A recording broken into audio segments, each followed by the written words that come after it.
आ गई।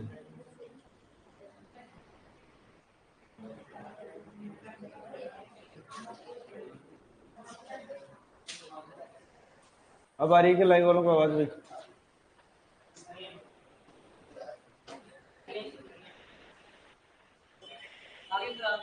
आ गई।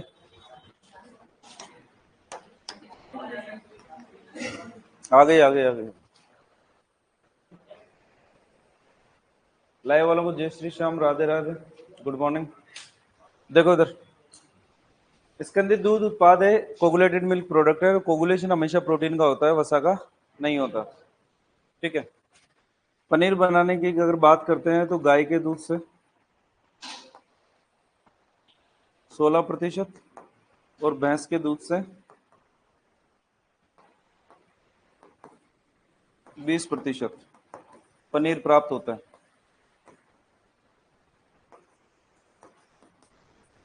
अगर इसके अंदर फैट और एसएनएफ के अनुपात की अगर बात करें, ये होना चाहिए 2:1। ठीक है। मात्रा की अगर बात करते हैं तो मात्रा किसके दूध से प्राप्त होती है? भैंस के दूध से। लेकिन अगर क्वालिटी की अगर बात करते हैं तो वो तो अधिक मात्रा में मावा, मावा के पनीर, पनीर भैंस के दूध से प्राप्त होता है।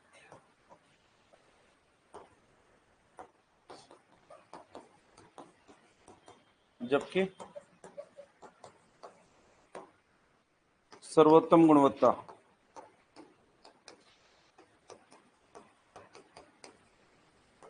गाय के दूध से।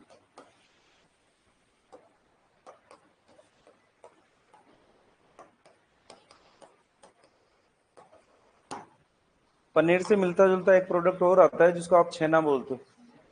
रसगुल्ले बनाने के लिए काम में लेता हूँ छेना। 1 से 2% सिट्रिक अम्ल दूध में मिलाकर छेना बनाया जाता है।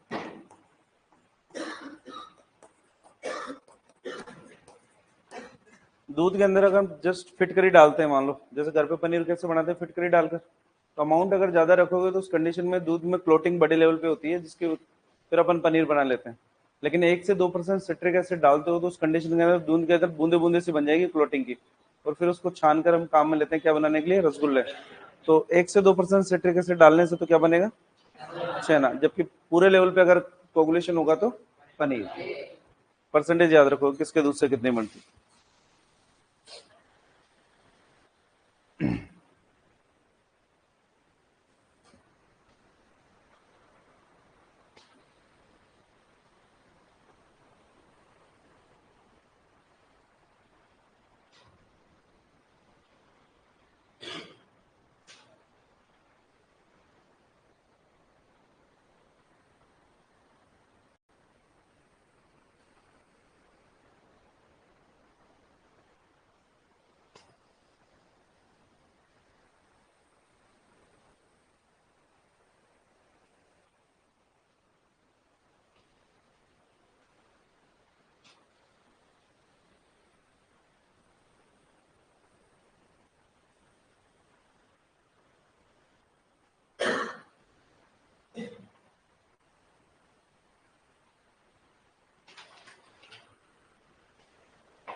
क्वेश्चन पूछा गया है, अच्छी गुणवत्ता की पनीर में फैट और एसएनएफ का अनुपात कितना होता है?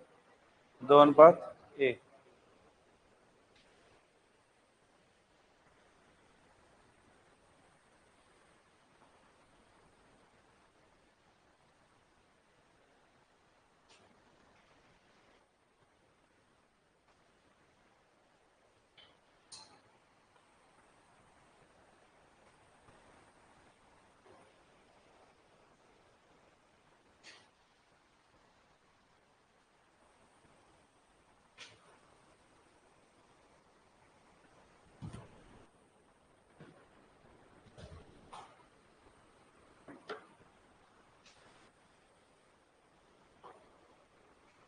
Yes sir. ठीक सर।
अलवर का क्या फेमस है?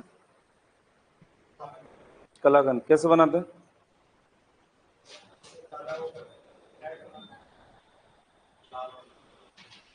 पूछ रहा हूँ, लाल काला नहीं पूछ रहा मैं, तो बनाते कैसे?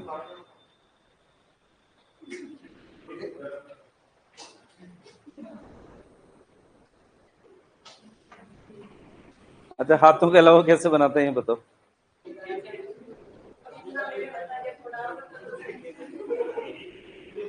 अलवर से कोई है नहीं क्या? मैं तो विधु पूछ रहा था।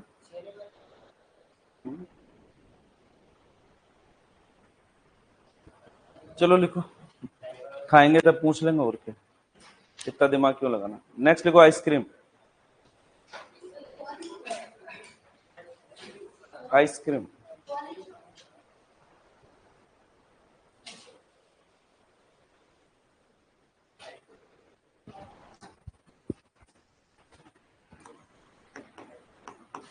आइसक्रीम।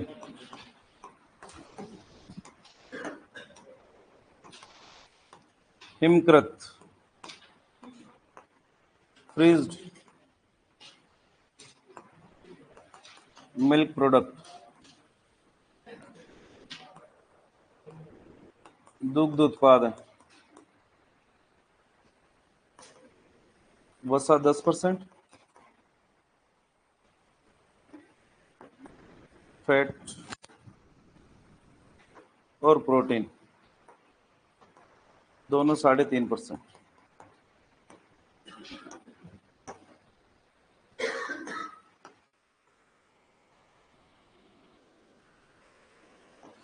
कोलेस्ट्रम या खीस, डिटेल के अंदर बात करनी है हमारी।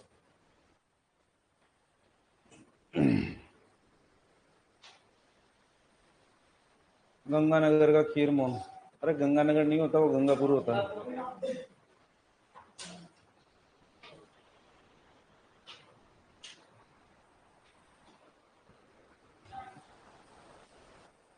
लिखो।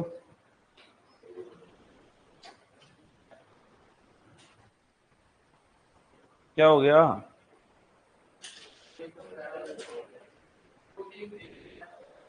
प्रोटीन 3.5%। दोनों को बाहर निकाल दूंगा मैं। पास में बैठा है हवा खाने के लिए, बातें करने के लिए थोड़ी। देख फिर बोल रही। नहीं, एक बार भी नहीं बोल। हाँ। बैग बीच में रख, इधर कैसे? नहीं, इधर नहीं, इधर इधर कैसे? तेरे को जल्दी ज्यादा टेंशन है।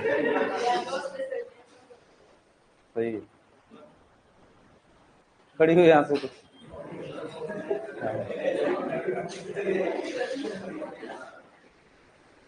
कोलेस्ट्रम या किस, सबसे ज्यादा इंपॉर्टेंट हमारे लिए यही है, दूध के बाद में। कोलेस्ट्रम या खीस को डिफाइन करने की जब बारी आती है तो हम कहते हैं कि तुरंत ब्याई हुई मादा पशु के यन से प्राप्त विशेष स्राव। तुरंत ब्याई हुई मादा पशु यानी ब्याने के जस्ट बाद के अंदर विशेष स्राव, जो भौतिक और रासायनिक गुणों में दूध से भिन्न होता है। इसके भौतिक गुण और रासायनिक गुण दोनों दूध से क्या होंगे? अलग। और ये गर्म करने पर फट जाएगा, उसको क्या बोलेंगे? डिफाइन लिखो पहले। कोलेस्ट्रम या खीस लिखो। तुरंत ब्याई हुई मादा पशु के अयन से प्राप्त, तुरंत ब्याई हुई मादा पशु के अयन से प्राप्त, तुरंत ब्याई हुई मादा पशु के अयन से प्राप्त विशेष स्त्राव, अयन से प्राप्त विशेष स्त्राव, विशेष स्त्राव जो भौतिक, जो भौतिक एवं रासायनिक गुणों में, जो भौतिक एवं रासायनिक गुणों में, जो भौतिक एवं रासायनिक गुणों में दूध से भिन्न होता है,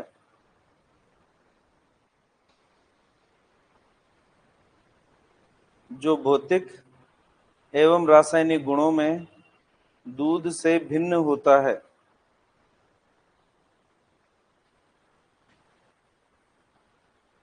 जो भौतिक एवं रासायनिक गुणों में दूध से भिन्न होता है। तथा जो गर्म करने पर फट जाता है, तथा जो गर्म करने पर फट जाता है, तथा जो गर्म करने पर फट जाता है, तथा जो गर्म करने पर फट जाता है, कोलेस्ट्रम या खीस कहलाता है। कोलेस्ट्रम या खीस कहलाता है। बटन बंद करें। कोलेस्ट्रम या खीस कहलाता है। ठीक है, भौतिक और रासायनिक गुणों के लिए कहा है हमने, तो भौतिक और रासायनिक गुणों की बात करते हैं। रंग की अगर बात करते हैं तो सफेद ही रहेगा, स्वाद की अगर बात करेंगे तो मीठा ही रहेगा। मीठे किसकी वजह से, मात्रा की अगर बात करते हैं तो 2.1%। कितनी, और सफेद रंग किसके कारण, कैसिन प्रोटीन के कारण। पीएच की अगर बात करते हैं तो वो आती है 5.4। कितनी आती है, आपेक्षिक घनत्व की अगर बात करते हैं 1.040 से लेके 1.080। अम्लता की अगर बात करते हैं 0.20 से लेकर 0.40%। और बॉइलिंग टेम्परेचर,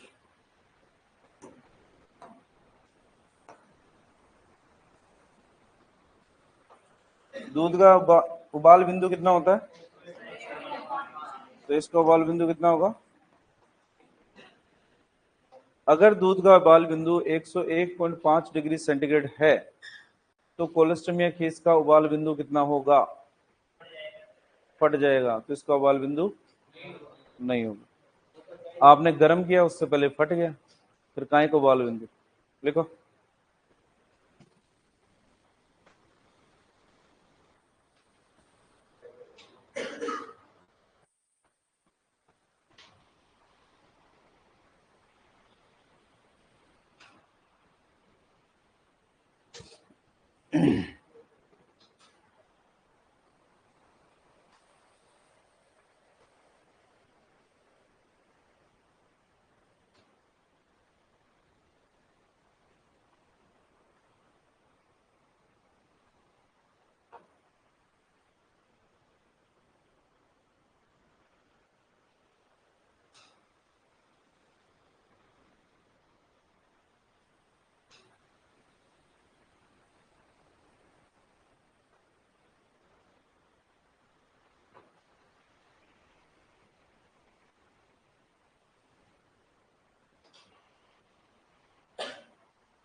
लिख लिया।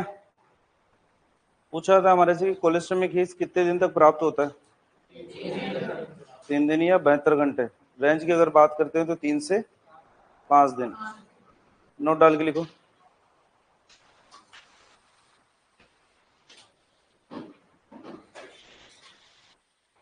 प्रसव के पश्चात मादा पशु के, प्रसव के पश्चात मादा पशु से,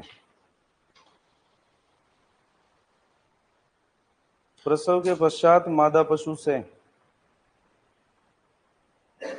प्रसव के पश्चात मादा पशु से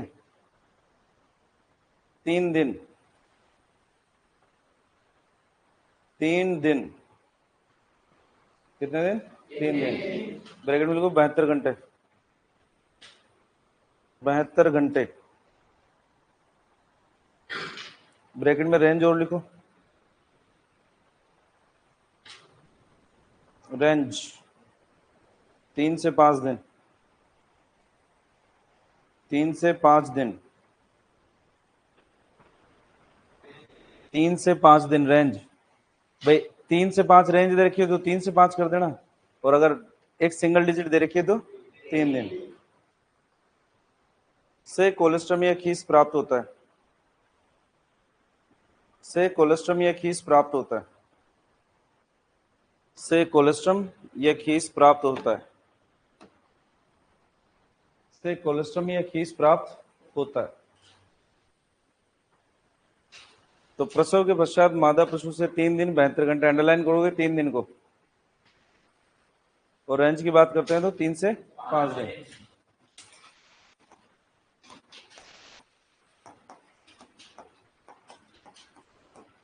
रेंज की अगर बात करते हैं तो 3 से 5 दिन तक क्या प्राप्त होता है, कोलेस्ट्रम या खीस। बॉइलिंग पॉइंट नहीं है, लेकिन जमाव बिंदु तो बना सकते हो, हिमांक बिंदु, फ्रीजिंग पॉइंट। दूध कितने पे जमता है, -0.55, ये पड़ेगा -0.66, 60। लिखो हिमांक बिंदु।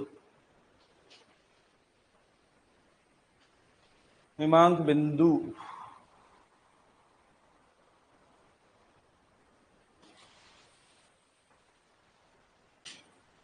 हिमांक बिंदु।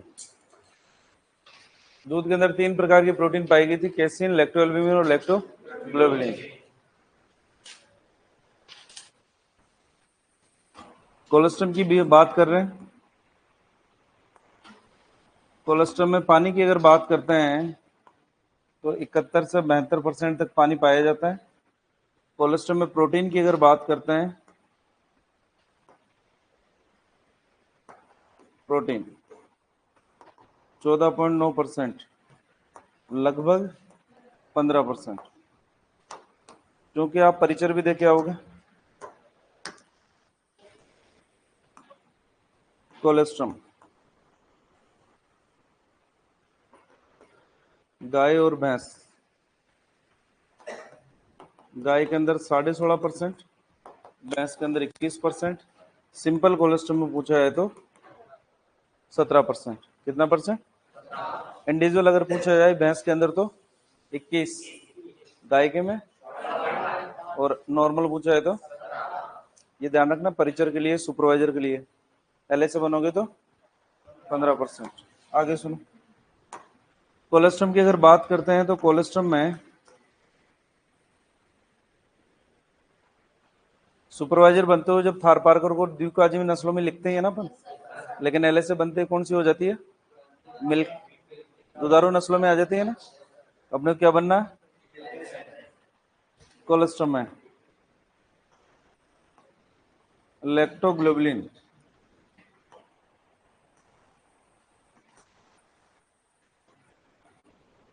की मात्रा अधिक पाई जाती है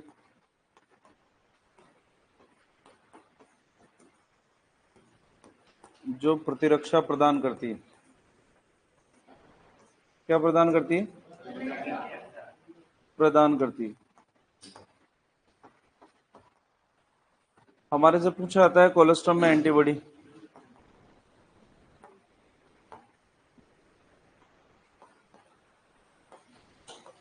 केटल के अंदर कौन सी होती है? जी, जबकि ह्यूमन के अंदर ए। नवजात बछड़े को उसको शरीर भार का कितना पिलाना चाहिए? नवजात बछड़े को शरीर भार का 1/10 भाग या 10% कोलेस्ट्रम या खीस पिलाना चाहिए।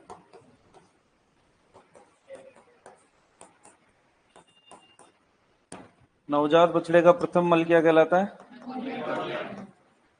ये भी थोड़ा सा नहीं याद रखना। म्यूकोनियम।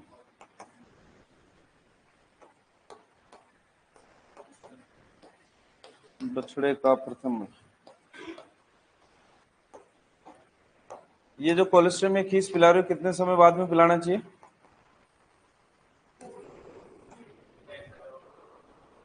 जन्म के कितने समय बाद में पिलाना चाहिए? As soon as possible. जितनी जल्दी पिलाओगे उतनी ज्यादा इंटेस्टाइन से इस एंटीबॉडी का अवशोषण ज्यादा रहेगा, और जितना लेट पिलाओगे उतना ही ज्यादा इंटेस्टाइन से एंटीबॉडी का अवशोषण कम होगा। कौन से प्रकार की इम्यूनिटी प्रदान करता है? अरे प्रकार। निष्क्रिय, प्राकृतिक। कौन सी? Natural, passive.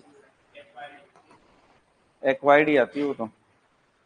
पैसिव इम्यूनिटी प्रदान करता है।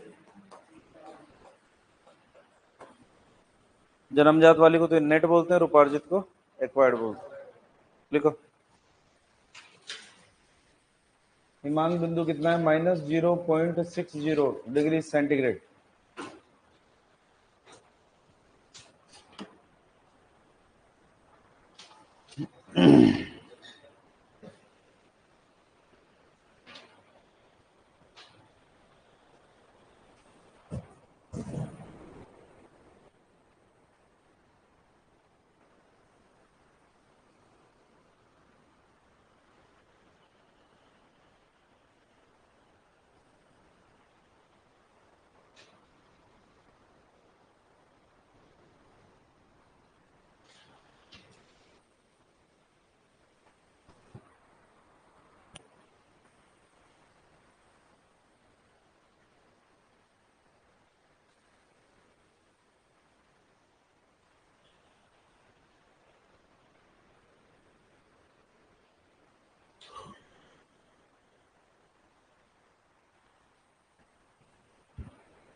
तीन दिन की छुट्टी है आपकी, संडे मंडे ट्यूसडे। परिचय के लिए बेस्ट ऑफ लक। छुट्टी का मतलब टेस्ट होता है क्या? छुट्टी का मतलब क्या होता है? छुट्टी। हाँ है। नहीं, एक से दो करते करते करते लगा देंगे, उतना ही मना। तो कोई बात नहीं, फिर एक से दो भी करते, दो से तीन भी करते। लगा दो, मनीष जी को लगा दो, जादन जी को लगा दो, किसी को लगा दो, जादन जी को लगा दो, अरे लगा दो, राधा रानी मेरी लगा दो। 2 घंटे में ले ही नहीं पाऊंगा। ना ना, करते करते 1 घंटे में छोड़ दूंगा मैं, तो देख ले तो क्या है। नहीं, क्या मैं कह रहा हूँ, राधा रानी में लगा देंगे, क्या दिक्कत है उसके अंदर? राधा रानी में लगा दो।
ना कोकोनट शेक।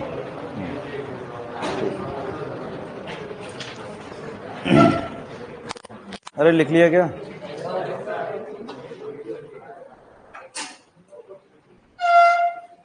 पिला दोगे कोलेस्ट्रॉल में खीस? नहीं पिलाओगे? पिला ही देना था यार, क्या है, बच्चा है आपका ये। अब मतलब आप पिलाओगे तभी पिएगा बछड़े को, उसको कहाँ से खड़ा होना आता है इतना?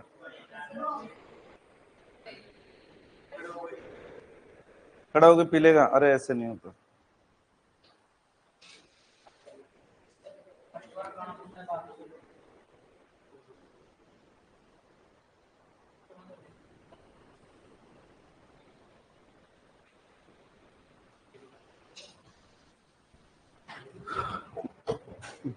चलो हो गया कंप्लीट। आरसीडीएफ के बारे में अपने एक्सटेंशन में लिख लिया था क्या? RCDF Rajasthan cooperative dairy federation. वर्मूल उर्मूल यही लिखा होगा, भी स्थापना आरसीडीएफ 1977, इतना ही लिखा था ना? हाँ बस वही तो लिखा था, नाम लिख के छोड़ दिया, ब्रांड नेम सरस बस। चलो दूध और दूध से उत्पादन यहाँ पर होता है, खत्म है ना, दूध का वाला पूरा पोर्शन यहाँ पर अपना खत्म होता है। हेडिंग डालोगे राजस्थान में डेयरी विकास।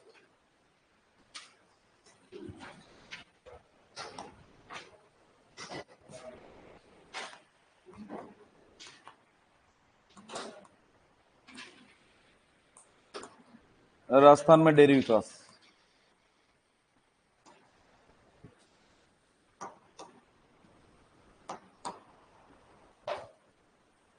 राजस्थान में डेयरी विकास।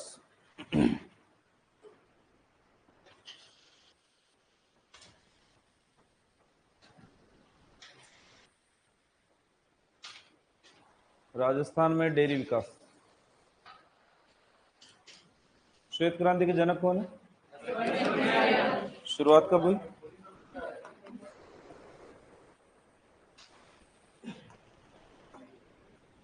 ठीक है, जनक कौन है? वर्गीस कुरियन। शुरुआत कब हुई? 1970। कौन सी पंचवर्षीय योजना में? फोर्थ 5 ईयर प्लान के अंदर। तो जब श्वेत क्रांति की बातें चल रही थी उस टाइम पे 1970 में हमने 70 में शुरू कर दी, तो राज्यों को भी इससे जोड़ा गया है ना। तो शुरुआत तो हुई थी गुजरात के आनंद से, लेकिन उसके बाद में धीरे धीरे पूरे देश के अंदर फैलाना, तो राजस्थान का नंबर आया। राजस्थान के अंदर डेयरी सेक्टर को कंट्रोल करने के लिए स्थापना की गई आरसीडीएफ की। किसकी स्थापना की गई? आरसीडीएफ।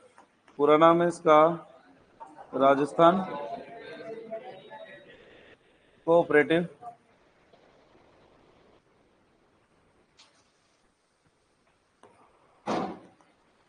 Dairy federation. मुख्यालय कहाँ बनाया गया? जयपुर के अंदर। जयपुर के अंदर। डेयरी सेक्टर को कंट्रोल करने के लिए एक ब्रांड नेम की जरूरत थी। ब्रांड नाम रखा गया सरस। अब इस आरसीडीएफ के अंतर्गत कोई भी अगर दूध या दूध का उत्पाद बनेगा तो वो सरस के नाम से बिकेगा, चाहे वो सरस दूध हो, छाछ हो, लस्सी हो, मावा, पनीर, कुछ भी हो, सब किस नाम से बिकेगा? सरस। आरसीडीएफ के अंतर्गत 4 डेयरियों की स्थापना की गई। 4 डेयरियां।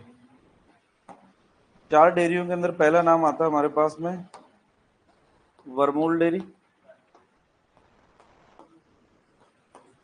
उर्मूल डेयरी,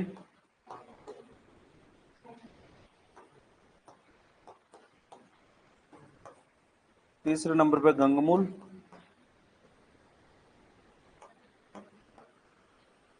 और चौथे नंबर पे बनाई गई सरस डेयरी। वर्मूल उर्मूल की अगर बात करते हैं तो वर्मूल बनाई गई जोधपुर के अंदर, उर्मूल बनाई गई बीकानेर के अंदर, गंगमूल बनाई गई हनुमानगढ़ में, और सरस डेयरी की स्थापना की गई जयपुर के अंदर। वर्मूल नाम आया है VRWR MUL, इसका मतलब होता है western Rajasthan milk union limited.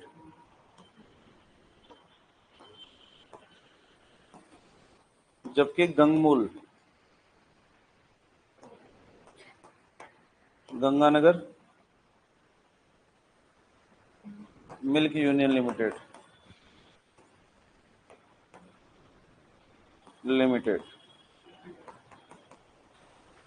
और बनाया गया उरमूल, URMUL। उरमूल के अंदर उत्तरी राजस्थान मिल्क यूनियन लिमिटेड।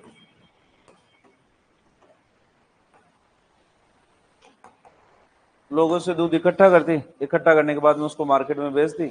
दूध इकट्ठा करने के लिए उनको पैसा दिया जाता फैट परसेंटेज के हिसाब से, और मार्केट के अंदर दूध बेचा जाता वो भी फैट परसेंटेज के हिसाब से। डेयरी ने डायरेक्ट रो मिल्क के बजाय पास्चराइज्ड मिल्क बेचना शुरू किया ताकि वो दूध जल्दी से खराब ना हो। डेयरी का खर्चा निकालने के बाद में, क्योंकि ये कोऑपरेटिव है, कोऑपरेटिव डेयरी का मतलब है कि ये लोगों के सहयोग से ही चलती है, तो डेयरी का प्रबंधन संभालने के लिए तो पोस्टिंग वगैरह दी गई, और उनकी पोस्टिंग के अंदर जो सैलरी वगैरह जो कुछ खर्च हुआ, डेयरी सेटअप वगैरह जो खर्च हुआ, उसको निकालने के बाद में जो भी प्रॉफिट बचता वो डेयरी के जितने भी मेंबर्स होते हैं उनके अंदर सामूहिक रूप से बांट दिया जाता। जिसका ज्यादा प्रोडक्शन होता है उसको ज्यादा प्रॉफिट मिलता है, जिसका कम प्रोडक्शन होता है उसका कम प्रॉफिट मिलता है, बाकी दूध का पैसा तो मिलता ही मिलता। ठीक है। आरसीडीएफ की अगर बात करते हैं तो आरसीडीएफ एक त्रिस्तरीय व्यवस्था है। कितने स्तरीय? पंचायती राज व्यवस्था भी कितने स्तरीय थी? पंचायती राज व्यवस्था में प्रथम स्तर पर कौन था? द्वितीय स्तर पे और तृतीय स्तर पे पंचायत, ग्राम पंचायत पे कौन था? Non official. और पंचायत समिति पे और जिला परिषद पे। जबकि अगर गवर्नमेंट की तरफ से बात करें तो ग्राम पंचायत पे, ग्राम पंचायत समिति पे BDO, और जिला परिषद पे CEO। पूरा नाम बताओ CEO का। चीफ एग्जीक्यूटिव ऑफिसर, मुख्य कार्यकारी अधिकारी। BDO यानी ब्लॉक डेवलपमेंट ऑफिसर या खंड विकास अधिकारी। त्रिस्तरीय व्यवस्था की अगर बात करें तो प्रथम स्तर राज्य स्तर है ये, और इसके ऊपर एक ही पाई जाती है RCDF, जो कहां पर है? जयपुर के अंदर। द्वितीय स्तर की अगर बात करते हैं जो कि जिला स्तर है, इसमें आते हैं जिला दुग्ध उत्पादक संघ।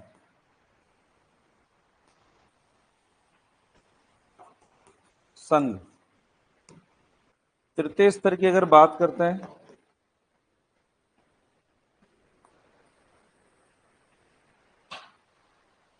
तो इसके अंदर आता है ग्राम स्तर, जिनको हम बोलते हैं प्राथमिक दुग्ध उत्पादक सहकारी समिति, कोऑपरेटिव सोसाइटी। वर्तमान में अगर बात करते हैं यहाँ पर इनकी संख्या की, तो RCDF तो जब से बनी है तब से एक ही है।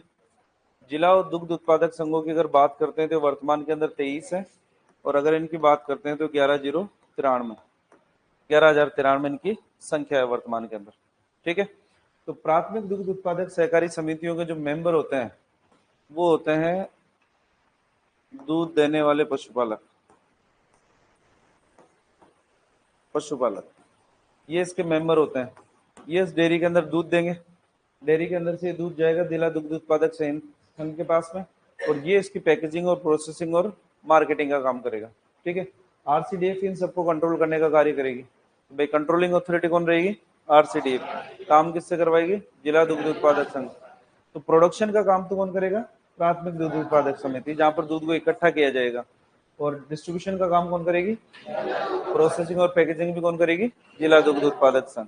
वर्तमान के अंदर इनकी संख्या इतनी है। ठीक है। दिक्कत है यहाँ तक? तो डेयरी व्यवस्था की अगर बात करते हैं तो RCDF राजस्थान के अंदर डेयरी सेक्टर को कंट्रोल करने का कार्य करती है। स्थापना की अगर बात करते हैं, इसकी स्थापना वो हुई 1900 कौन सी पंचवर्षीय योजना के अंतर्गत? लठ लेके आओ रे, 5वीं आ गई थी यहाँ तक। इसके अंदर 5वीं चतुर्थ पंचवर्षीय योजना की शुरुआत हुई थी 1969 से। कब तक चली? 64 है। मतलब 69 से शुरू होकर 64 में खत्म हो जाए। उल्टी थोड़ी चल रही है, आगे चल रही है। पशु परिचर में नहीं पूछे जाएंगे ये वाले। ठीक है, लिखो ये सारे सर।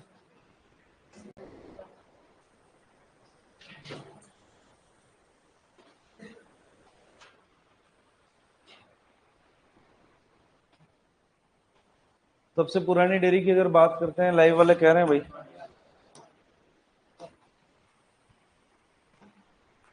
राजस्थान में प्रथम डेयरी वो है पद्मा डेयरी, अजमेर के अंदर। कब हुई थी स्थापना? 1973 के अंदर।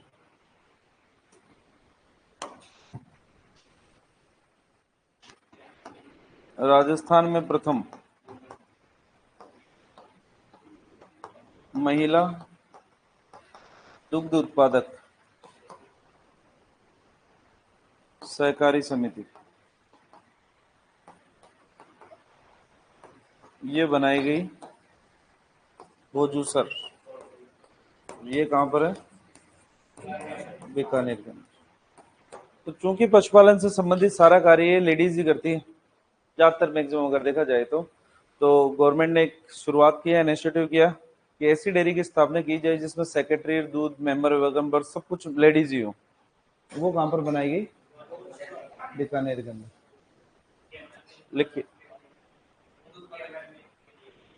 जो, हाँ अभी आगे लिखेंगे, पहले लिखो तो।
लिख लिया सबने?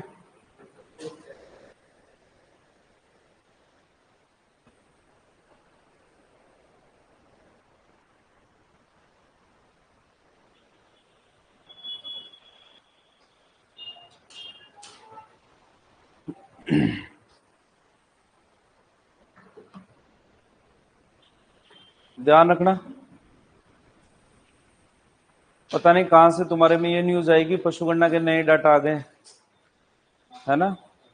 तो ऐसा कोई डाटा नहीं आए, अभी पशु गणना की शुरुआत करी है हमने। जब तक हम नहीं कहेंगे तब तक डाटा पब्लिश नहीं होंगे। ये मान के चलना कि मार्च से पहले डाटा आएंगे भी नहीं। तो किसी के बहकावे में मत आ जाना तुम, है ना? पता नहीं कहां से लेके आते हो तुम नए डाटा, कहीं का न्यूज़पेपर। डाटा तो तब आएंगे ना जब हम देंगे। अभी तो शुरुआत करी है, अभी तो मैपिंग वगैरह आईडी क्रिएट हो गया, अब शुरू किया अपने काम।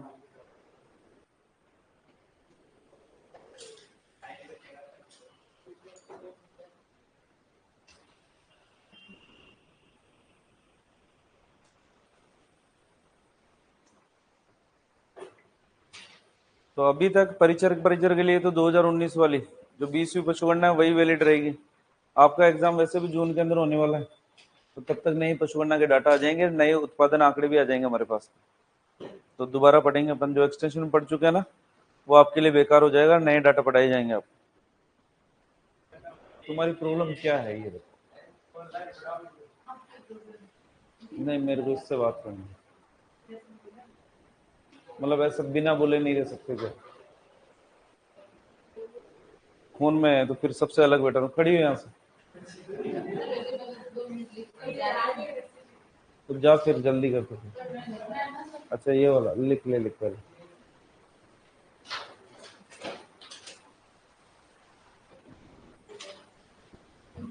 तुम्हारे बोलने से दिक्कत है मेरे को, और कोई दिक्कत नहीं है। तुम्हारी आवाज सुनने के लिए नहीं आता मैं यहाँ पे, है ना? आओ सर, आओ ना, आओ, आ जाओ ना। तो बोतल दे देंगे सर, क्यों टेंशन ले रहे हो? बोतल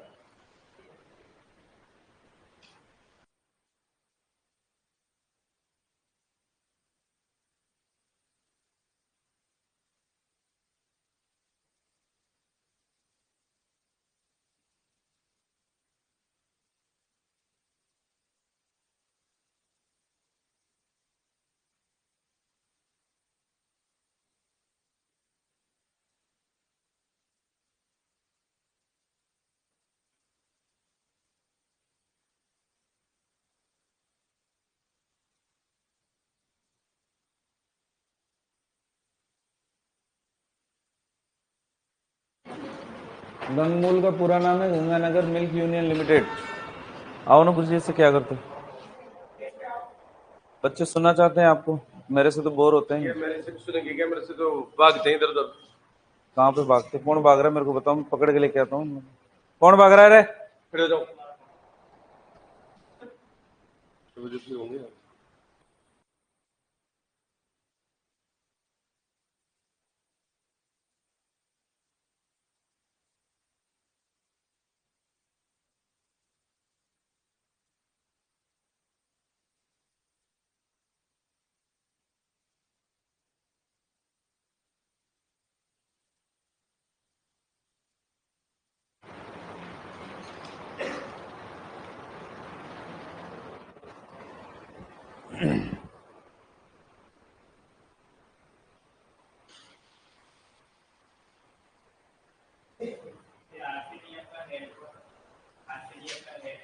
क्या?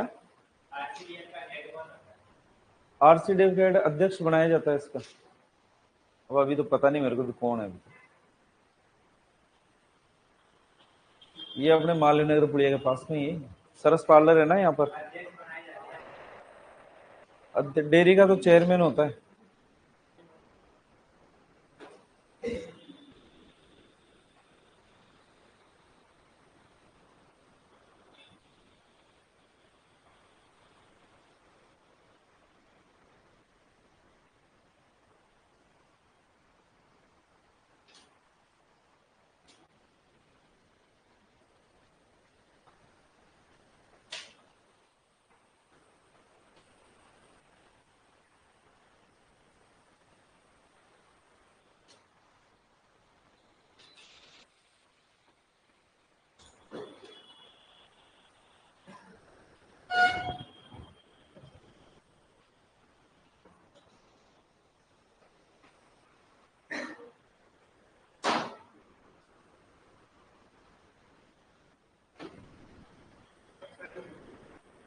लो सर, लो में हो गया साइड में।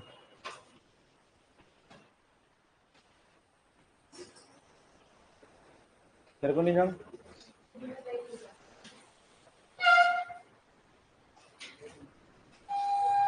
क्या पता, मैं क्यों सोचूंगा ऐसे। मैं तो वैसे ही जनरली पूछ रही हूँ। अब बोलती है।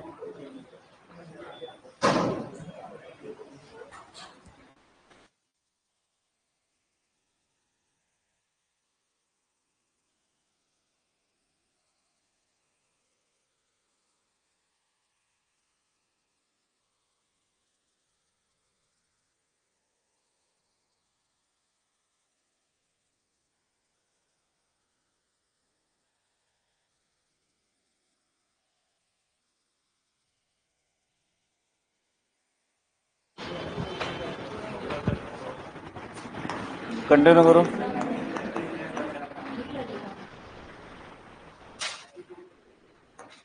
आरसीडीएफ के अंतर्गत कार्यरत संस्थाएं।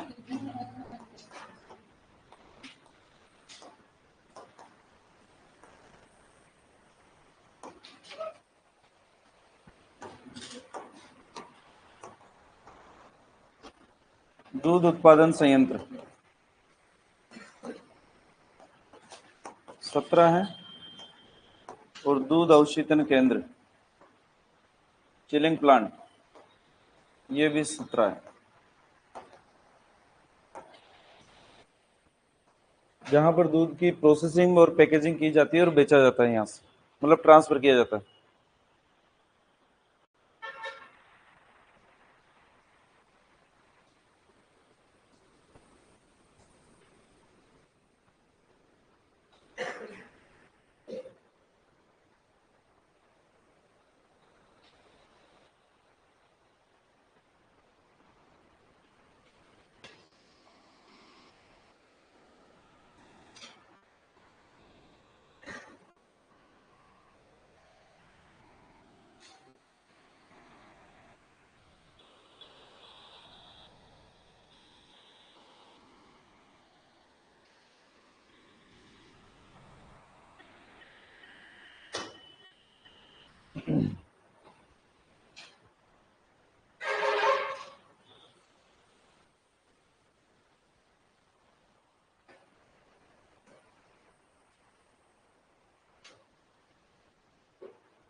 क्या कर रहे हो? अवशीतन का मतलब चिलिंग, जहां पर दूध को ठंडा किया जाता है पाश्चुराइज करने के बाद में।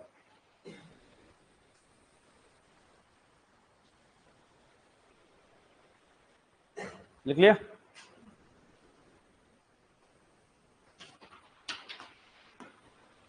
दुग्ध पाउडर उत्पादक संयंत्र,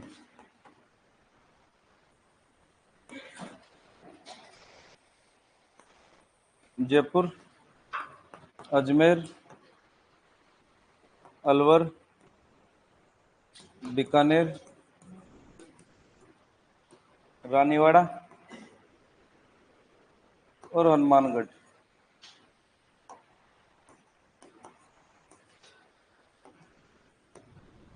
लिखिए।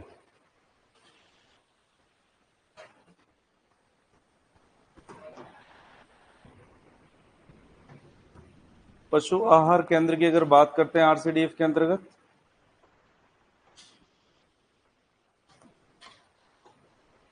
तबीजी अजमेर, नदबई भरतपुर,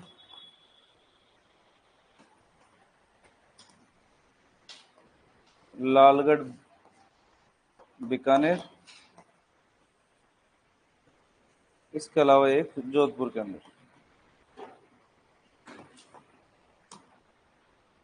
इसके अलावा अगर बात करते हैं फ्रोजन सीमन बैंक,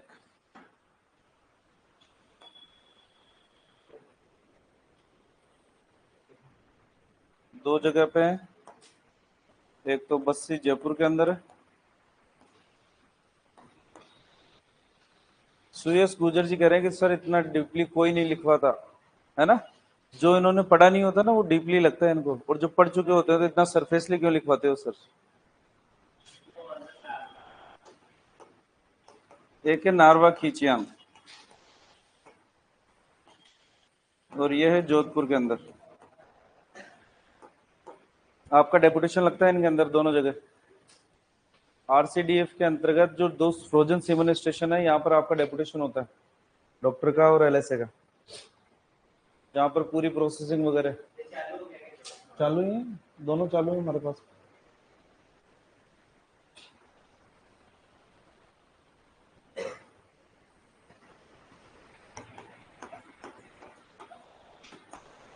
टेट्रापैक दूध उत्पादन केंद्र,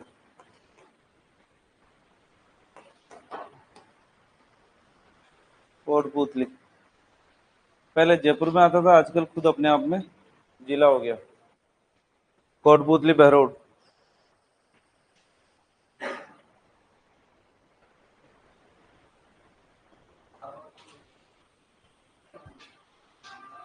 नारवा खींचियाम। जोधपुर से कोई हो तो डॉक्टर नीलगिरी तिवारी है यहाँ के इंचार्ज अभी।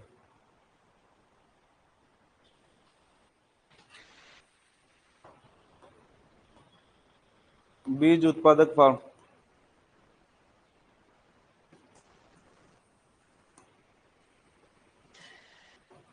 एक तो ये रोजड़ी पाल, और एक है बस्सी के अंदर। ये रोजड़ी पाल शायद हनुमानगढ़ में है।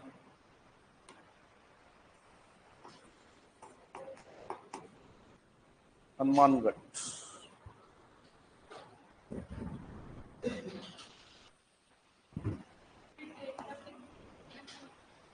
अभी बता रहे। यूरिया मोलासिस ब्रिक प्लांट दो जगह हैं, जोधपुर के अंदर, अजमेर के अंदर। एक तो दूध की सामान्य पैकिंग देखी होगी आपने, लाल थैली नीली थैली, है ना। डेयरी सेक्टर के अंदर जहां पर दूध का कंजप्शन कम होता है, वहां पर अगर प्रोडक्शन ज्यादा करेंगे तो वो खराब हो जाएगा। उस कंडीशन से बचने के लिए एक पैकिंग आती है जिसको बोलते हैं टेट्रा पैक। तो बेसिकली जैसे फ्रूटी वगैरह पीते हो ना 10 रुपए वाली, वो पैकेट में आती है। अंदर की तरफ से तो एल्यूमिनियम फॉइल जैसी आती है और बाहर की तरफ कागज जैसा लगता है। वैसा आता है टेट्रा पैक दूध, जो 7 से 10 दिन तक खराब नहीं होता। तो वो पैकेजिंग के लिए हमने कोटपुतली जयपुर के अंदर एक ही है, सबसे बड़ा क्या करेगा। एक ही है हमारे पास। भारत का तो इतना तो पता नहीं। गुरुदेव पवन सर ने नहीं कराया हमें। कोई बात नहीं, तो नहीं करवाया तो डीपी सर से लिख लो यार, ऐसे क्या हो गया।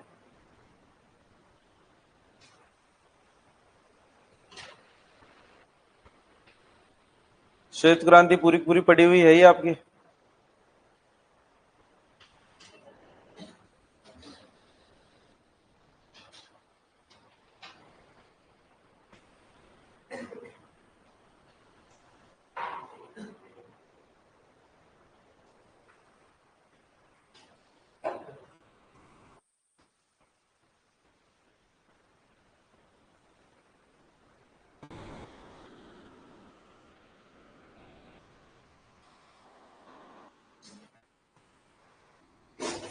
यहाँ पर हमारा आरसीडीएफ होता है खत्म।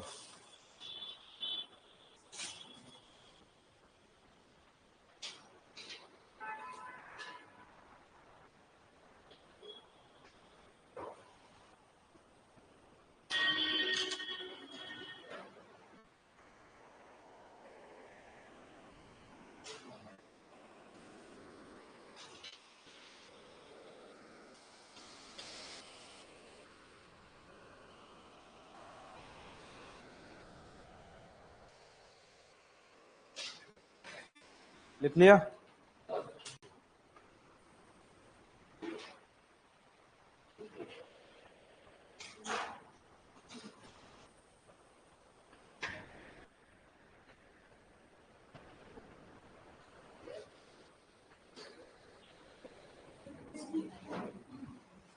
लिख लिया? आराम से लिख दो, आराम से। क्या करते हो, मतलब ऐसे खोलते हो बंद करते हो, चाहते क्या उस गेट से? हैं? अच्छा ऐसे। अब की बार शक्ल दिखाना कौन करके जाता है। लिख लिया?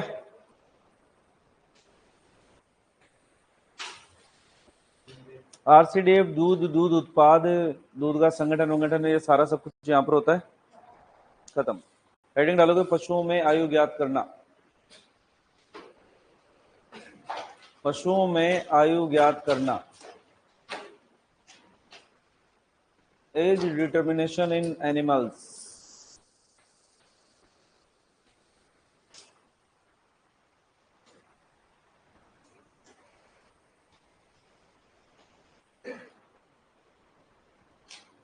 पशुओं में आयु ज्ञात करना।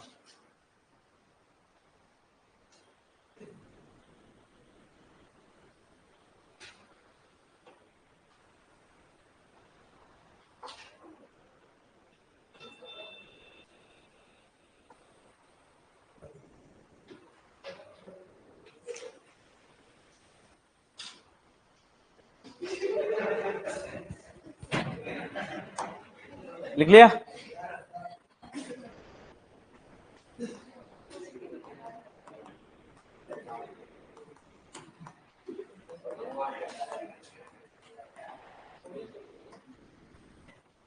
पशुओं में आयु ज्ञात करना। पहले बाहर ज्ञात किया था, क्या काम आ रहा था बाहर? औषधि के लिए, आहार के लिए, वृद्धि विकास के लिए, मांस उत्पादन में, बाजारों में बेचने के लिए। आयु क्यों याद करना चाह रहे हो?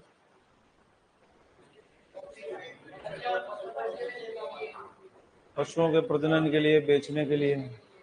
तो प्रजनन के लिए क्या करेगी आयु का जानते? तो वेट ज्ञात करना, आयु क्या जरूरत है तेरे को? मैंने कहा ना कि वेट ज्यादा इंपॉर्टेंट है बजाय एज के। क्या इंपॉर्टेंट है? नहीं, आयु प्रजनन के लिए आयु इंपॉर्टेंट आपके लिए इतनी ज्यादा है ही नहीं। लैक्टेशन के लिए जरूर आयु इंपॉर्टेंट है आपके लिए, फिर भी काय के लिए? बेचने के लिए है ना। जैसे मान लो आपको कोई पशु खरीदना है, आप खरीदने चाह रहे हो, आपको पता है कि अधिक उम्र का पशु होगा तो वो बूढ़ा होगा तो उसका प्रोडक्शन कम रहेगा। जितने ब्यात बढ़ते जाएंगे उतने ही ज्यादा उसका प्रोडक्शन कम होता जाएगा। जनरली अगर बात करते हैं तो पहले से तीसरे ब्यात तक दूध उत्पादन बढ़ता है, चौथे और पांचवें ब्यात में स्थिर रहता है, छठे ब्यात से कम होना शुरू हो जाता है। ठीक है। अब पशुपालक कभी आपसे सच बोलता नहीं। मान लो जैसे आपको ही बेचनी है, 6 बार ब्याई हुई, आप कहोगे 4 ही बार ब्याई है साबित है ना। झूठ नहीं बोलोगे, तुम तो ईमानदार हो, मेरे को पता है। लेकिन मान लो तुम खरीदने जा रहे हो और कोई दूसरा पशुपालक है, वो तो तुमसे बोल ही देगा ना। अब 2 ब्यात का काफी फर्क पड़ जाता है उस केस के अंदर, तो थोड़ा सा हमारे को आयु का आइडिया होना चाहिए। अब आयु का आइडिया रखने के लिए आपको थोड़ा सा देखना पड़ता है कि क्या क्या देख सकते हैं अपन। जनरली अगर बात करते हैं आयु ज्ञात करने के लिए तो हम देखते हैं शारीरिक दशा। क्या देखते हैं? शारीरिक दशा। किसी के शरीर को देखकर आप अंदाजा लगाओ कि भाई कितनी एज हो रखी है। तो बूढ़ी गाय जिसकी स्किन लूज है, सींग भी थोड़े से कटे फटे हैं, शकल से दिख जाएगी बूढ़ी है। रेखवो जो आपको देखते लगेगी, त्वचा चमकीली है, उसकी लूज भी नहीं है, अडर भी काफी बड़ी है, तो आप कह सकते हो 1 से 2 ब्यात की होगी शारीरिक दशा को देखकर। घोड़ों के अंदर कई बार आयु का निर्धारण किया जाता है खुरों को देखकर। क्या देखकर? खुर। तो खुर अगर नया घोड़ा है तो उसके चमकीले खुर होंगे और कटे फटे भी नहीं होंगे। अगर बूढ़ा घोड़ा होगा तो कटे फटे वगैरह उनका यूज कर सकते हो। तीसरा नंबर आता है सींगों को देखकर। सींग का देखकर घोड़ों के अंदर कर सकते हैं क्या? क्यों? पाए नहीं जाते। वेरी गुड, मेरे को उम्मीद नहीं थी तुम्हारे से। तो अगर बात करते हैं गाय भैंसों के अंदर, तो गाय भैंसों के अंदर सींगों को देखकर भी आयु का निर्धारण करते हैं। 3 साल की आयु के ऊपर प्रथम छल्ला बनना शुरू होता है। कितने साल की आयु पर? तो 3 साल की आयु पर पहला छल्ला बनेगा, तो हर साल उसके बाद में एक छल्ला बनता जाता है। आप छल्लों की संख्या गिन लो और आपको आयु का निर्धारण हो लग जाएगा। लेकिन दिक्कत ये है कि ये चीज वो बेचने वाला भी जानता है। उसको पता है कि आप सींग का छल्ला देखोगे तो वो पहले से उसको घिसकर कम कर देता है। 5 छल्लों की जगह 2 छल्ले बना देगा और आपको कह देगा कि साहब ये तो अभी की ब्याई हुई है या फिर इसकी एज कम है। बेईमानी हो सकती है। चौथा तरीका आता है हमारे पास में दांतों को देखकर। दांतों की अगर बात करते हैं तो सामान्यतः 4 प्रकार के दांत पाए जाते हैं, इंसाइजर, कैनन, प्रीमोलर और मोलर। आयु निर्धारण के लिए सामान्यतः हम इंसाइजर दांतों का इस्तेमाल करते हैं। किसका? इंसाइजर। एनाटॉमी अगर आपको याद हो तो आपको पता ही है कि गाय भैंस के अंदर आगे वाले या ऊपरी जबड़े में इंसाइजर दांत अनुपस्थित होते हैं, इसके स्थान पर क्या पाया जाता है? तो इंसाइजर दांत सिर्फ कौन से जबड़े में मिलेंगे? निचले जबड़े में। क्लियर है?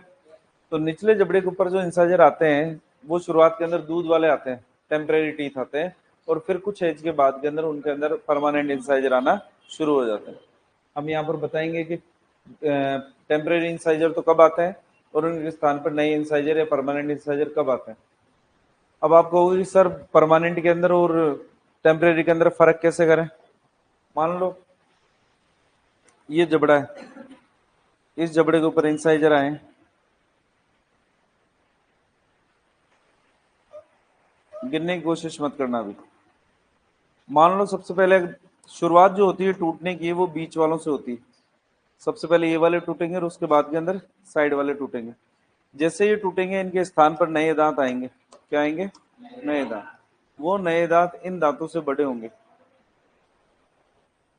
जो पुराने वाले टेम्परेरी इंसाइजर हैं उससे बड़े होंगे साइज के अंदर। तो आप देखकर आसानी से पता लगा लोगे कि भाई ये छोटे वाले तो टेम्परेरी हैं और जो बड़े वाले हैं वो परमानेंट है। ठीक है? इससे आपको आइडिया लग जाएगा कि भाई कितने टेम्परेरी और कितने परमानेंट है। अगर बात करते हैं मोलर दांतों की, तो मोलर दांत सिर्फ एक बार आते हैं, है ना, वो हमेशा परमानेंट ही आते हैं, वो कभी भी दूध के दांत होते नहीं है। तो उनके अंदर दिक्कत तो है कि चलो ठीक है आयु निर्धारण कर तो सकते हैं, लेकिन आपको पता ही कि मोलर दांत तो यहाँ पे पीछे पाए जाएंगे जबड़े के अंदर। अब कोशिश करो एक बार मुंह खोलने की पशु का माउथ गैग से, दोनों जोर लगा के मुंह खोल भी दिया, फिर आप गर्दन लेके गए अंदर, फिर आपने मोलर दांत देखे वहां पे, फिर बाहर निकल, इतने के अंदर पशु मुंह बंद कर ले तो है, तेरी तो गर्दन भी इतनी सी है।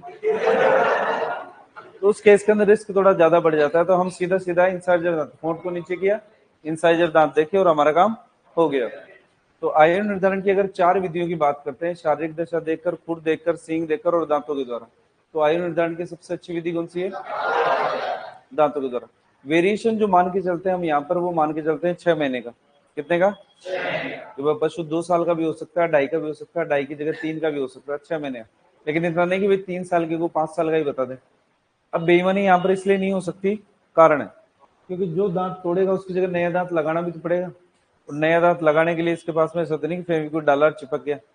ऑपरेशन ऑपरेशन सारा सब कुछ, और वो इतना कॉस्टली पड़ जाता है जितनी पशु की कीमत नहीं होती। तो वो इसके अंदर तो कोई गड़बड़ कर नहीं पाता। पांचवा और लास्ट तरीके की अगर बात करते हैं तो वो होता है रिकॉर्ड देखकर। क्या देखकर? रिकॉर्ड देखकर। वर्तमान में डिपार्टमेंट की अगर बात करते हैं तो डिपार्टमेंट पशुओं के अंदर टैगिंग करने लग गया है। क्या करने लग गया? टैगिंग। जिनको जाना है वो जा सकते हैं, इससे कोई दिक्कत वाली बात नहीं। मैं रोकता हूँ किसी को? तुम्हारा मन नहीं लग रहा हो, तुम्हारे को बात करनी हो तो जाए करो, कोई दिक्कत नहीं। एग्जाम देने जाना हो तो भी जा सकते हो, बात करनी है तो भी जा सकते हो, चाय सुट्टा कुछ भी करना हो जा सकते हो, ऐसी कोई मजबूरी थोड़ी। लेकिन क्लास में जब बैठे होते हैं ध्यान मेरी तरफ से होना चाहिए, है ना। तो रिकॉर्ड की अगर बात करते हैं तो डिपार्टमेंट सारे काम ऑनलाइन कर रहा है आजकल। एआई भी ऑनलाइन हो गई है। एआई आपने चढ़ा दी तो वो 3 महीने बाद में ब्लिंक करने लग जाएगा, पीटी करो उसकी, या तो नेगेटिव करोगे या पॉजिटिव करोगे। पॉजिटिव करके आपने कर दी तो 9 महीने बाद में वो मांगने लग जाएगा कि बताओ मेल हुआ है कि फीमेल हुआ है, यानी आपको काविंग भी शो करनी पड़ेगी। और जब काविंग शो करते हो तो उस टाइम पर वो आपसे बछड़े के टैग नंबर भी मांगता है। अब बछड़े के टैग नंबर तो तब डालोगे ना जब बछड़े के टैग लगाओगे। आपने बछड़े के टैग लगाया, टैग लगाने के बाद में टैग नंबर डाल दिया आपने, ऑनलाइन एंट्री हो गई। वो एक परमानेंट रिकॉर्ड हो गया उस बछड़े के लिए कि भाई ये इसकी डेट ऑफ बर्थ है, इस दिन ब्याई थी। अब आप उसके अंदर चेंजेस नहीं कर सकते, है ना। तो एग्जैक्ट डेट जो डालते हो आप, उससे आप पशु के एग्जैक्ट आयु का निर्धारण कर सकते हो कि इतने महीने, इतने साल, इतने दिन, इतने घंटे, ये तक आ जाता है उसके अंदर। ठीक है। तो ओरिजिनल तो कौन सा माना जाता है? जो कागज होता है भाई। तो रिकॉर्ड अगर किसी एनिमल का किसी डेयरी फार्म के ऊपर रखा हुआ है तो वो ज्यादा ऑथेंटिक माना जाता है बजाय इसके दांतों के द्वारा। तो अगर पांचों की अगर तुलना करते हैं, शारीरिक दशा, खुर देखकर, सींग देखकर, दांतों के द्वारा और रिकॉर्ड के द्वारा, तो सबसे अच्छी विधि कौन सी होगी? और अगर रिकॉर्ड में ऑप्शन में नहीं दे रखा है तो, और मान लो दांत नहीं दे रखा है तो सींग के द्वारा, और वो भी नहीं दे रखा है तो इतना जरूरी नहीं है फिर तुमको जवाब देना, कुछ ना कुछ तो मिल ही जाएगा। ठीक है ना। कैसे कैसे करते हैं उसकी बात अपन आगे करेंगे। तो ये तो हो गई छोटी मोटी बातें। हमारे से पूछी जाती है औसत आयु।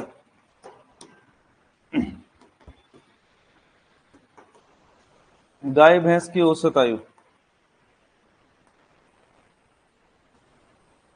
वो होती है 20 से 23 वर्ष। कितनी होती है? मुर्गी की औसत आयु की अगर बात करते हैं,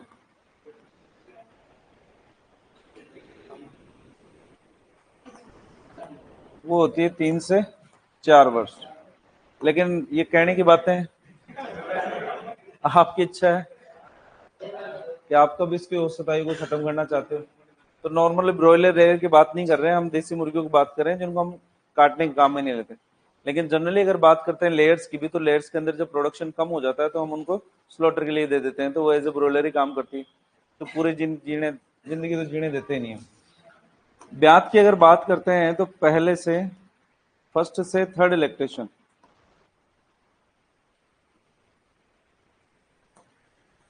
दूध उत्पादन बढ़ता है।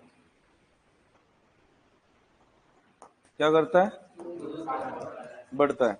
अगर बात करते हैं फोर्थ और फिफ्थ लैक्टेशन की, फिफ्थ लैक्टेशन,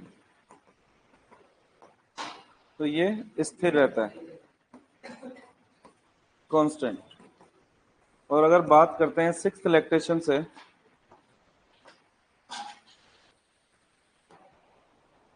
तो ये क्या होना चाहता है? कम होता है।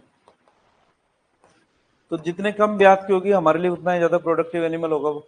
और वो जितने कम एज की होगी उतने ही कम ब्यात की होगी। इसलिए हमारे को क्या जरूरी हो जाएगा? आयु ज्ञात करना। आयु निर्धारण के तरीकों की अगर बात करते हैं,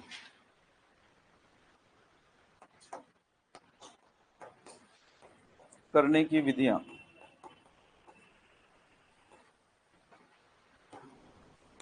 विधियों की अगर बात करते हैं तो सबसे पहला नाम आता है शारीरिक दशा देखकर। क्या देखकर? किसी पशु को देखकर आप अंदाजा लगाओ। दूसरे नंबर पे आता है खुर देखकर। क्या देखकर? खुर देखकर आयु का निर्धारण किया जाता है घोड़े में। तीसरे नंबर पे अगर बात करते हैं तो हमारे पास में आता है सींग देखकर। क्या देखकर? ये थोड़ा सा इंपॉर्टेंट है हमारे लिए। इंपॉर्टेंट क्यों है? गाय भैंस में प्रथम सींग का छल्ला,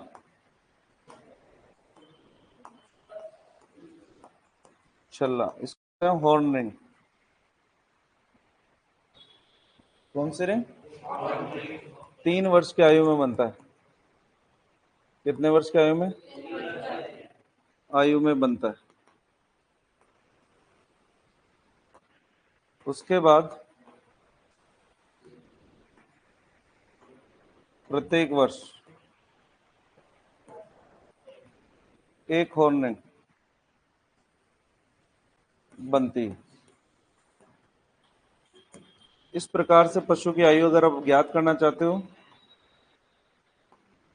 फॉर्मूला काम में लेते हैं 2 प्लस हॉर्न रिंग की संख्या, की संख्या, ये फॉर्मूला काम में लेते हैं। हमने कहा 3 वर्ष की आयु पर पहला छल्ला। कितना छल्ला? पहला। तो फॉर्मूला लगाए 2 + 1, कितनी वर्ष की आयु होगी?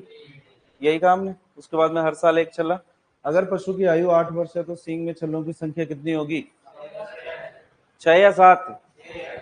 कितनी होगी? 6। बता, सही से बता।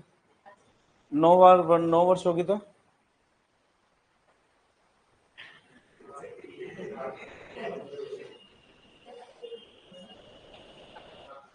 सर हमारी एक भैंस 26 साल की हो गई है और अब भी जिंदा है। यार आपकी एवरेज आयु मानी गई है 60 वर्ष के आसपास भाई। ठीक, इतने जीते लोग, जीने वाले तो 110 भी जीते ही हैं। वैसे थोड़ी अपवाद हर जगह होता है। हाँ भाई बोल। 7 कैसे हुई बता? 9 में से 2 ही क्यों घटाए? 3 क्यों नहीं घटाए? क्योंकि 3 वर्ष की आयु पे बनता है ना पहला छल्ला। तो ऊपर ये भी तो लिखा है ना 3 वर्ष की आयु पर पहला छल्ला।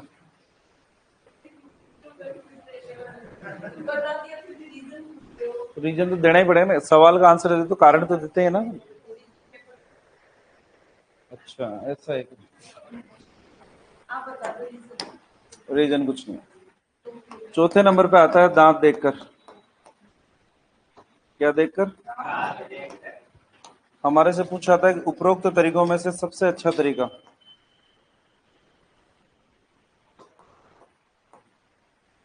उपरोक्त विधियों में से आयु निर्धारण की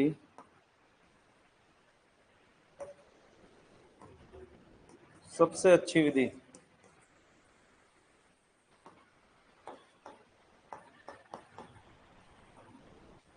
कौन सी है? दांत देखकर। डिटेल के अंदर बात करेंगे किसकी? दांत। क्यों, कल क्या आज क्या हो गया? लिखना शुरू करो।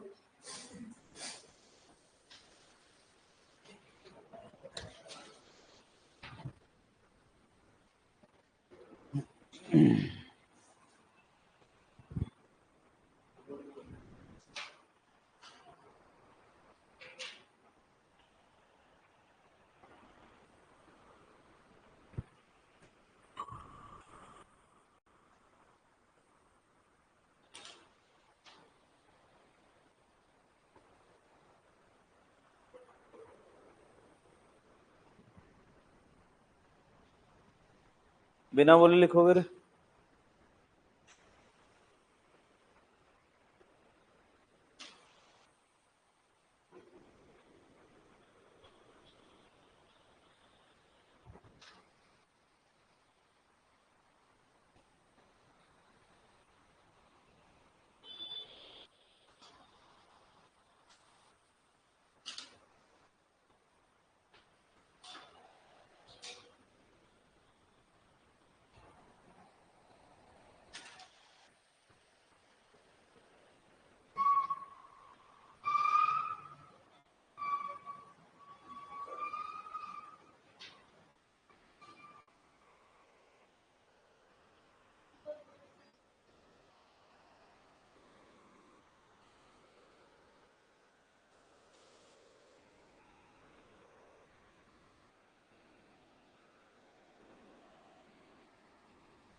लिख लिया?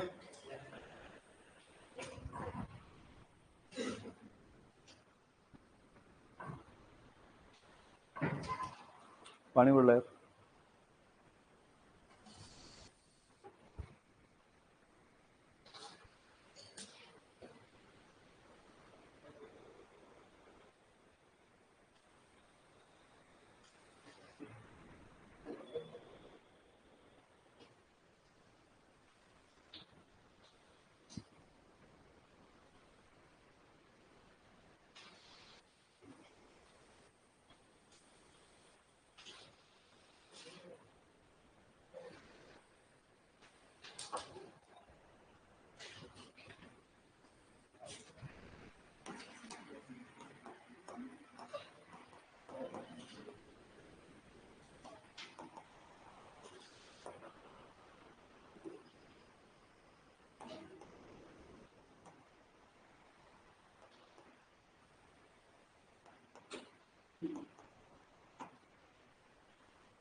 मेडिसिन में कल कहाँ तक किया था?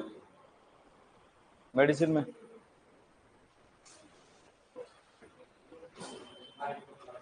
माइको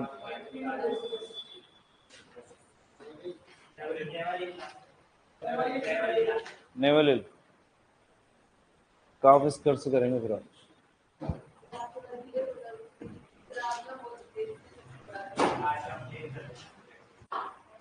धीरे ही है मेरे ख्याल से जो मैं हूं ना।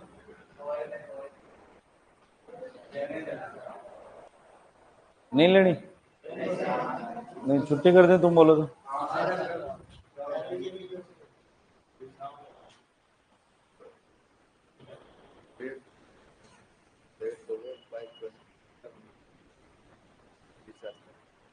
कोई बात नहीं।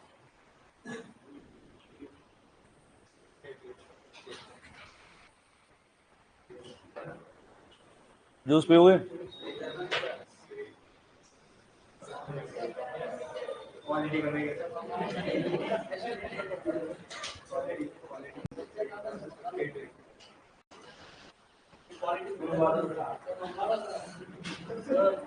इसी में से शेयर करना था।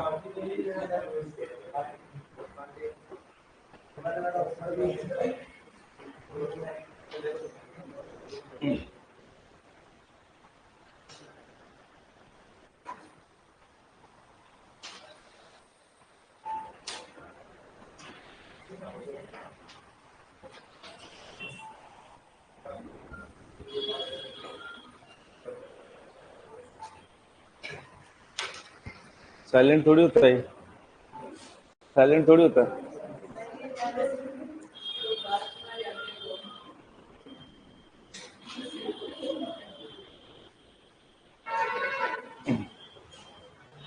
बोल दे उसको क्लास में मुझे तो। भाई ये क्या हो? तो भाई को नहीं बोल सकते हैं कि भाई क्लास में।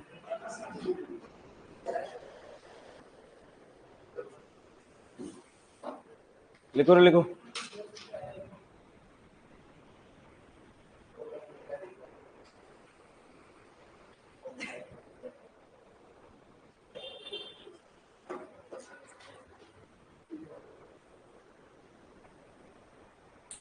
ये पता क्यों मंगवाया इन्होंने?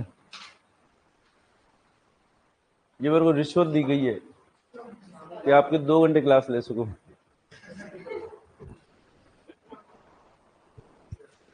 मैं कह रहा था 1 घंटे ही लूंगा मैं। अरे मेरा 1 घंटे क्लास लेने का मन था, फिर उन्होंने कहा नहीं सब 2 घंटे ले लूंगा। मैं नहीं लूंगा। बोले सर जूस पिलाएंगे आपको। मैंने कहा ठीक है फिर ले लूंगा।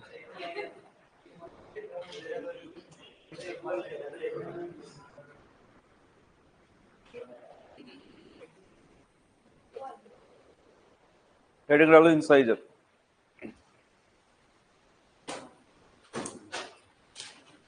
तो दिन में क्या बोलते हैं?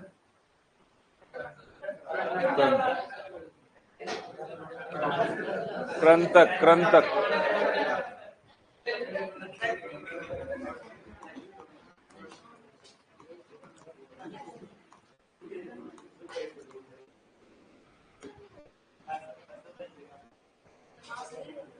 मैंने क्या बोला?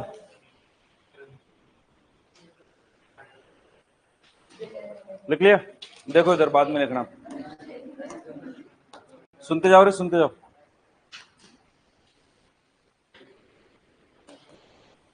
काटने वाले दांत भी कहते हैं।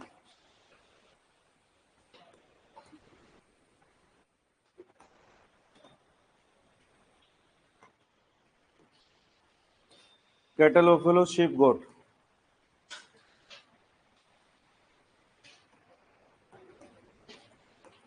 ऊपरी जबड़े में अनुपस्थित होते हैं।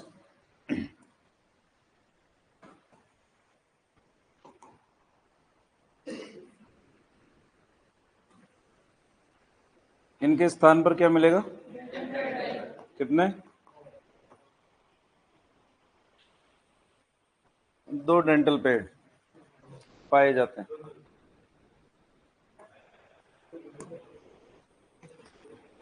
क्वेश्चन पूछा था कि आयु निर्धारण के लिए कौन से दांतों का इस्तेमाल करते हैं? आयु निर्धारण के लिए उपयोगी संख्या की अगर बात करते हैं, 4 जोड़ी, कुल जोड़ी में कितने होते हैं? 4, तो टोटल। इंसाइजर के बाद में बात करते हैं तो सेकंड नंबर पे आते हैं कैनाइन। इनको क्या बोलते हैं? या कील दांत।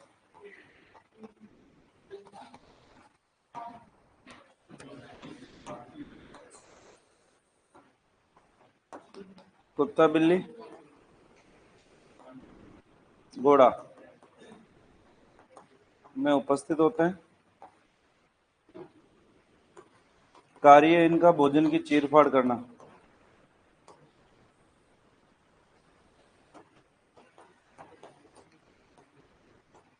बाहर ही कर लेती है तो।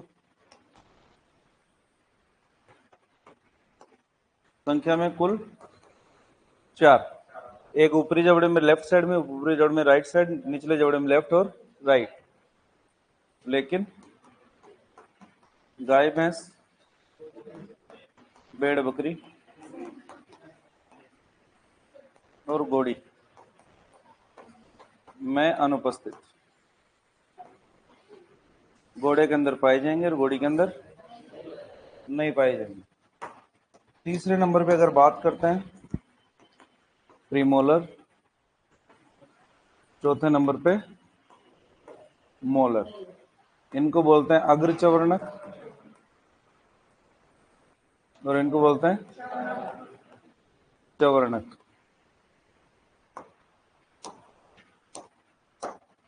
मैंने कहा ना ये काम तो बाहर भी कर सकती थी, ऐसी कोई दिक्कत वाली बात थी नहीं। कार्य है इनका भोजन को चबाना। चबाने का कार्य कौन करेंगे? संयुक्त रूप से चीक टीथ, कपोल दांत कहते हैं। संख्या की अगर बात करते हैं,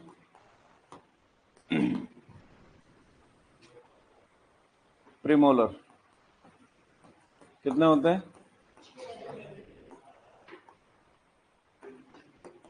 कुल। मोलर कितने होते हैं?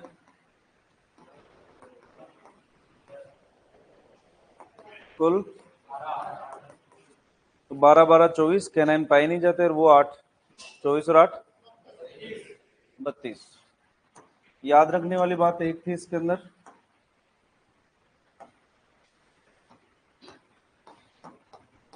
मोलर दांत सिर्फ स्थायी आते हैं,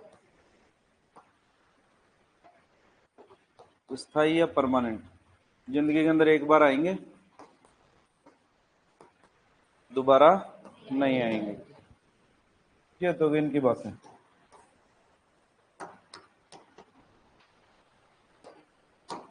पूछा था डेंटल फॉर्मूला, याद है ही आपको? दंत सूत्र मुंह में एक तरफ के दांतों को दर्शाते हैं। अगर बात करते हैं काफ की, अगर बात करते हैं कैटल की, 00 30 बटे 2 बराबर। कैटल के अंदर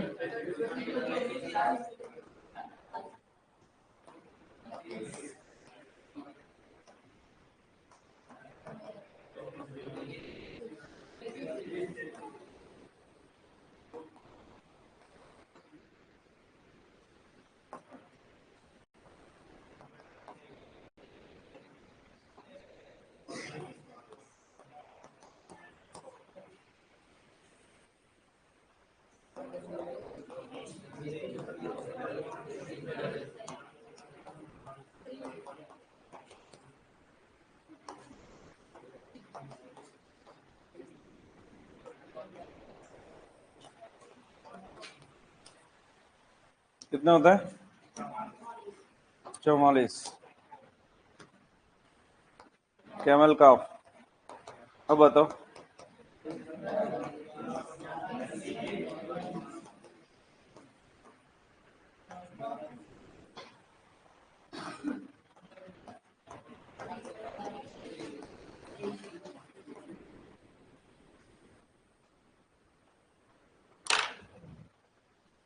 कैनाइन पिग में ना होवे सर, अगर कैनाइन पिग में नहीं होते तो हम यहाँ पर एक लिखते ही नहीं। चूंकि ये डेंटल फॉर्मूला हम एनाटॉमी के अंदर लिख चुके हैं, इसलिए अभी आपसे बिना कुछ पूछे, बिना सलाह मशवरा किए, बिना आपको समझाए हमने यहाँ पर लिख दिए। दिक्कत यहाँ तक, लिखना शुरू करो।